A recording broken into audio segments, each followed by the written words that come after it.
Hi hello friends, എല്ലാവർക്കും ഞങ്ങളുടെ പുതിയൊരു വീഡിയോയിലേക്ക് സ്വാഗതം. അപ്പോൾ ഇന്ന് ഞാൻ നിങ്ങളെ പരിചയപ്പെടുത്തുന്ന പ്രദേശം എന്ന് പറയുന്നത് ഇടുക്കി ജില്ലയിലെ നിരവധികളായ ടൂറിസ്റ്റ് മേഖലകളുണ്ട്. അതിൽ പ്രധാനപ്പെട്ടൊരു സ്ഥലമാണ് ഇടുക്കിയിലെ അഞ്ചുരുളി തടാകവും അഞ്ചുരുളി ടണലും എന്ന് പറയുന്നത്.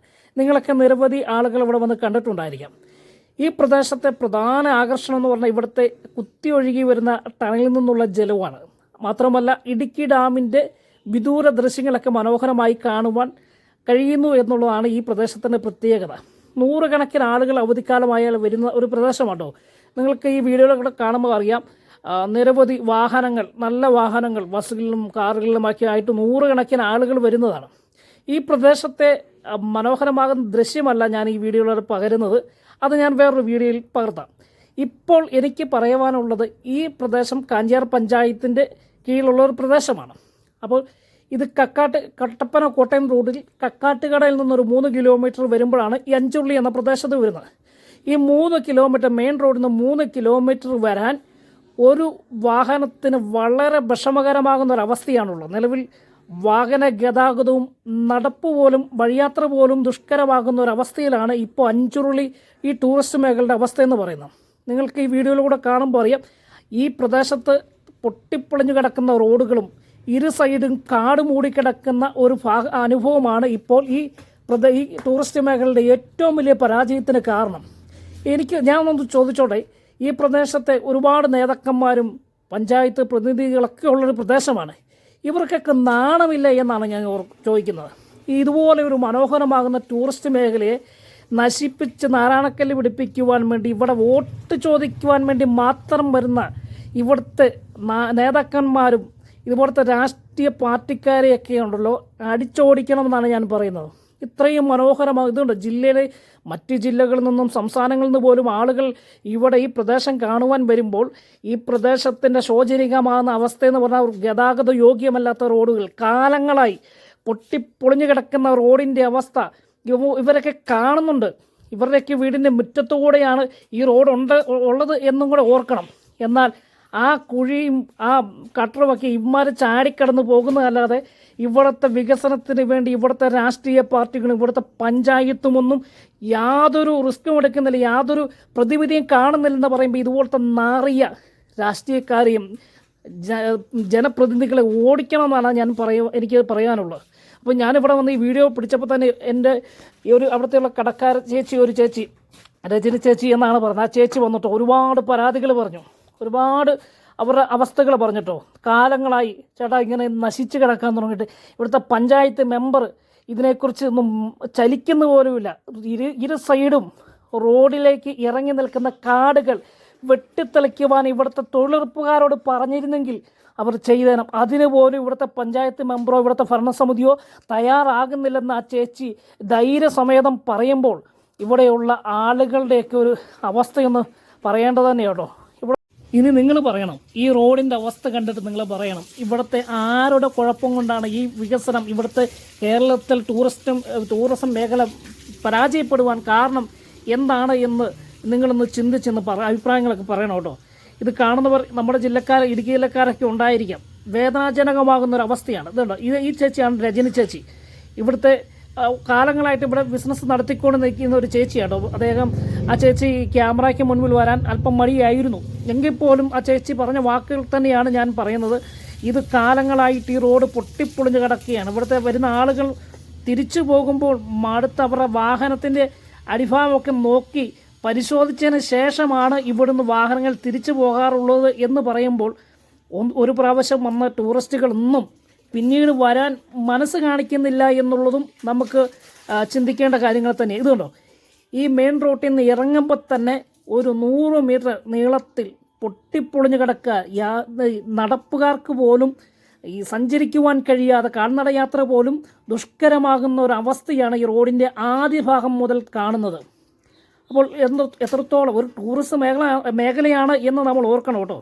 ആ റോഡിൻ്റെ അവസ്ഥ അതുണ്ടോ, ഒരു ചേച്ചി നടന്നു വരുന്നുണ്ടോ, വേറൊരു വീടിൻ്റെ സൈഡ് ചേർന്ന് നടന്നു വരുന്ന ഒരു അവസ്ഥയാണ്. ഇവിടെയൊക്കെ നിരവധി നേതാക്കന്മാരും നിരവധി ഉദ്യോഗസ്ഥന്മാരും നൂറുകണക്കിന് ആളുകളും താമസിക്കുന്ന ഒരു സ്ഥലമാണ്. പട്ടികജാതി പട്ടികവർഗ കോളനികൾ പോലും ഉള്ള ആയിരക്കണക്കിന് കുടുംബങ്ങൾ താമസിക്കുന്ന ഒരു സ്ഥലത്തേക്കുള്ളൊരു റോഡും കൂടിയാണ് ഇത് എന്ന് നമ്മൾ ചിന്തിക്കണം. ഇവർക്കൊക്കെ നാണമില്ല ഇവിടുത്തെ നേതാക്കന്മാർ, ഇവിടെ ഈ പഞ്ചായത്തുകളിൽ ഈ വാർഡുകളിൽ മത്സരിക്കുന്ന നേതാക്കന്മാർക്ക് വോട്ട് ചോദിച്ച് ചെല്ലുവാൻ എന്ന് പോലും നമ്മൾ ചിന്തിക്കേണ്ടി. ഈ കഴിഞ്ഞ ദിവസം ഇവിടെ കുറച്ച് യുവാക്കന്മാർ ഈ റോഡിൻ്റെ ശോചനീയാവസ്ഥ കണ്ടിട്ട് വാഴ നട്ട് പ്രതിഷേധം അങ്ങനെയല്ലായിരിക്കണം നടത്തേണ്ടത്. നമ്മൾ പഞ്ചായത്തിൻ്റെ ഓഫീസിൽ പോയിരുന്ന് പ്രതിഷേധം അറിയിച്ചാൽ മാത്രമേ ഇതിനൊക്കെ ഒരു മാറ്റം ഉണ്ടാകത്തുള്ളൂ എന്നാണ് എൻ്റെ അഭിപ്രായം. അപ്പോൾ ഈ റോഡിൻ്റെ അവസ്ഥകൾ ഫുള്ളായിട്ട് ഞാൻ കാണിക്കാമല്ലോ. അതിനോടൊപ്പം ഈ അഞ്ചുരുളിയുടെ മനോഹര ദൃശ്യങ്ങൾ ഞാൻ അടുത്ത വീഡിയോയിൽ ഇടുന്നതായിരിക്കും. അപ്പോൾ ഈ റോഡിൻ്റെ അവസ്ഥകളെക്കുറിച്ചൊക്കെ നിങ്ങളൊന്ന് അഭിപ്രായം പറയണം കേട്ടോ.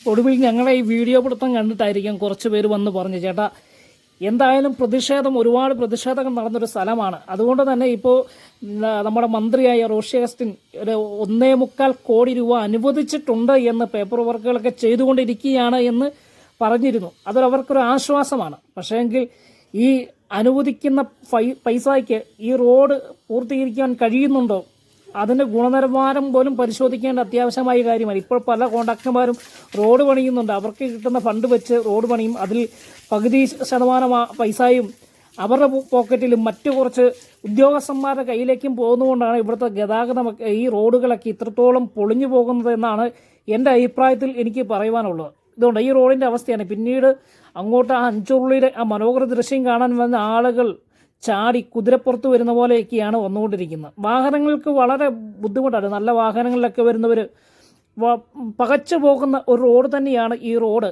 അപ്പം എന്തായാലും എൻ്റെ ഈ വീഡിയോ കണ്ട് നിങ്ങൾ അഞ്ചുരുളിയുടെ മനോഹര ദൃശ്യം കാണാൻ വരാതിരിക്കരുത്. അത്രത്തോളം മനോഹരമാകുന്നൊരു പ്രദേശമാണ്. അത്രത്തോളം ടൂറിസം മേഖല വളർന്നുകൊണ്ടിരിക്കുമ്പോൾ ഈ അഞ്ചുരുളി പ്രദേശത്തേക്ക് മറ്റു ജില്ലകളിൽ നിന്നും മറ്റു സംസ്ഥാനങ്ങളിൽ നിന്നുമൊക്കെ ആളുകൾ വന്ന് കാണുമ്പോൾ അവരെ ഒന്ന് പരിഗണിക്കേണ്ട ഒരു അവസ്ഥ ഇവിടുത്തെ ജനപ്രതിനിധികൾക്കും അതുപോലെ പഞ്ചായത്തിനും ഇല്ലേ എന്നുള്ളൊരു ചോദ്യം മാത്രമാണ് എനിക്കുള്ളത്.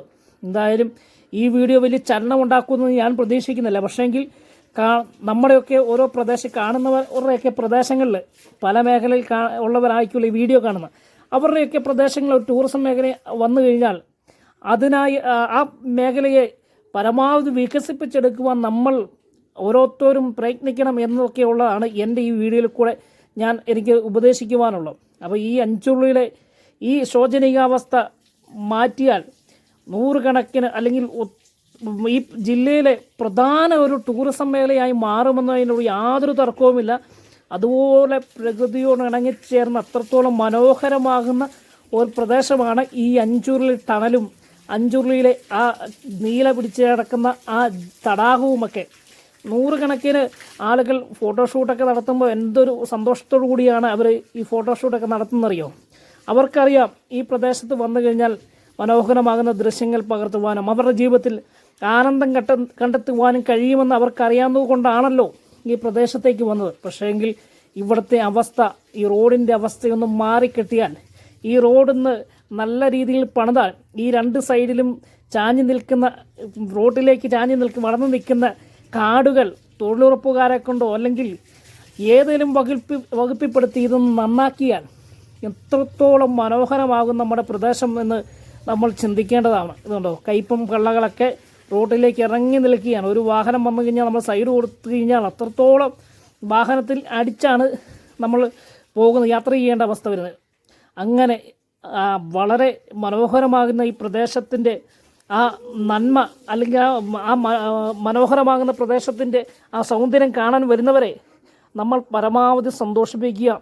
അവർക്ക് വേണ്ട ആ പ്രാഥമിക കാര്യങ്ങളൊക്കെ ചെയ്തു കൊടുക്കുവാനുള്ള സൗകര്യങ്ങൾ ഒരുക്കുക എന്ന് മാത്രമാണ് എനിക്ക് ഈ വീഡിയോയിലൂടെ പറയുവാനുള്ളത്.